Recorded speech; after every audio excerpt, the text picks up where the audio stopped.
सभी को नमस्ते। आज की हमारी कहानी है कानों में कंगना। इसके लेखक है राजा राधिका रमन सिंह। इसमें प्रेम और वासना के अंतर को बताया गया है। इसमें मुख्य पात्र के रूप में नरेंद्र है और एक लड़की किरण। किरण के पिता योगेश्वर, किन्नरी और मनोज। नायक कहता है, तुम्हारे कान में क्या है? कंगना, किरण ने कहा। उसकी इस भोली सी सूरत को देखकर नायक मंत्रमुग्ध हो जाता है। वह उसके भोलेपन पर अत्यधिक प्रभावित होता है। उसके सौंदर्य पर एकदम से मरने मिटने की जैसी स्थिति हो जाती है। वह उससे कहता है, किरण, आज की ये घटना मैं कभी भी मरते दम तक नहीं भूल पाऊंगा। ये मेरे मन में बैठ गई है। तभी नरेंद्र आगे कहानी में बताता है कि एक वन में कुटी होती है, उसमें योगेश्वर रहता है। योगेश्वर की एक पुत्री है किरण। किरण पूरे जंगल को ऐसे लगती है जैसे पूरे जंगल में उजाला किए रहती है। वहाँ स्वच्छंद भाव से घूमती हुई रहती है।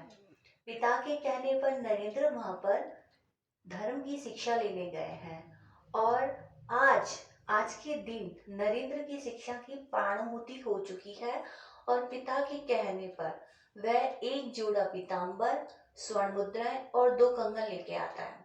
दोनों कंगन तो कंगना लेकर चली जाती है। किरण लेकर चली जाती है दोनों कंगनों को, लेकिन योगेश्वर बाकी सब लौटा देता है। योगेश्वर कंगना से कुछ नहीं कहता। उस दिन की एक घटना के बाद वहां से नरेंद्र चला जाता है। फिर कुछ दिन बाद योगेश्वर दोबारा नरेंद्र को बुलाता है और उसके पास उसकी बेटी किरण भी बैठी हुई होती है। वह नरेंद्र से कहता है कि अब मैं तो चला, बेटी, जो मेरी किरण बेटी है अब ये तुम्हारे हवाले है। ऐसे कह के वो चला जाता है। लेकिन नरेंद्र एकदम से आश्चर्यचकित हो जाता है। वह सोचता है कि मेरे मन के भाव इनको कैसे पता चले और ये कैसा बंधन इस किरण पर आ गया है।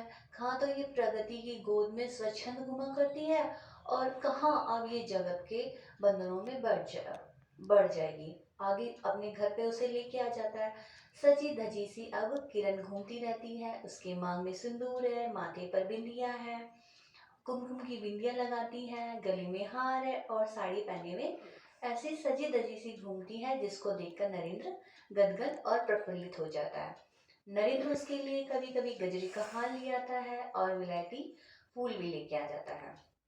ऐसे उनके 2 साल 3 साल निकल जाते हैं और वहां से निकल के वह अपने मुरादाबाद में आ जाते हैं।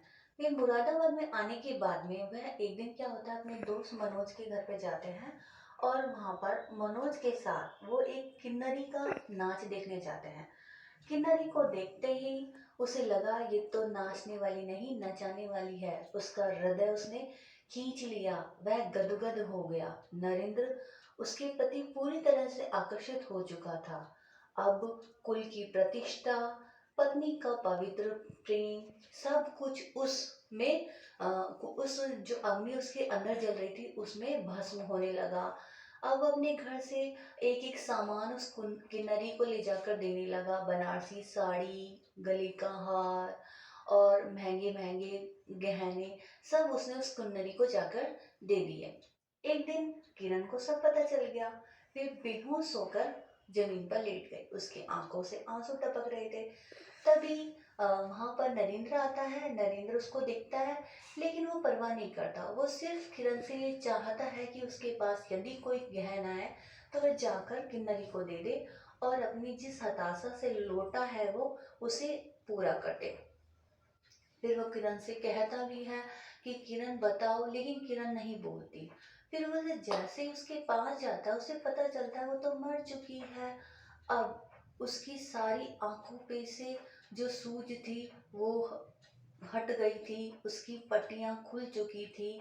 अब उसे समझ में आ गया था कि वह कैसे एक वासना के पीछे भगा जा रहा था। अब वह सोचा, अब आंखें खुली हुई तो तब जब जीवन में सिर्फ अंधकार है।